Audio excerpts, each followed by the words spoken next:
বোরকা পরিহিত এক নারীর দুঃসাহসিক চুরির প্রচারণায় চাঞ্চল্য ছড়িয়ে পড়েছে চট্টগ্রামের ফটিকছড়িতে। বিবির হাটের নিউ টুন্টু জুয়েলার্সে ক্রেতা সেজে প্রবেশ করেন সালমা আক্তার নামের এই নারী। সাধারণ দিনের মতোই তিনি কর্মচারীদের ব্যস্ত রেখে একের পর এক স্বর্ণের গহনা দেখতে থাকেন এবং 15 লাখ টাকার মালামাল ক্রয়ের কথা জানান।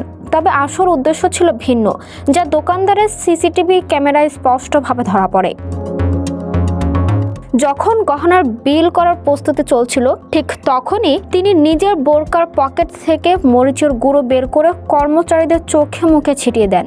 এই আকস্মিক হামলায় কর্মচারীরা অপ্রস্তুত হয়ে পড়লেও একজন সাহসী কর্মচারী দ্রুত ওই নারীর 2 হাত চাপটে ধরেন। 3.5 ভরি স্বর্ণ নিয়ে পালানোর চেষ্টা করলেও শেষ পর্যন্ত তিনি সফল হতে পারেননি। দোকানের বাইরে থাকা সাধারণ মানুষ এগিয়ে এসে তাকে আটক করে পুলিশের হাতে তুলে দেয়। পুলিশের তদন্তে উঠে আসে আরও চাঞ্চল্যকর তথ্য। গ্রেফতারকৃত সালমা আক্তার ফটিকছড়ির বাসিন্দা হলেও বর্তমানে হাটহাজারীতে ভাড়া বাসায় বসবাস করছেন। জানা গেছে, এর আগের দিন সোমবারও তিনি অন্য এক স্বর্ণের দোকানে একইভাবে চুরি করেছিলেন।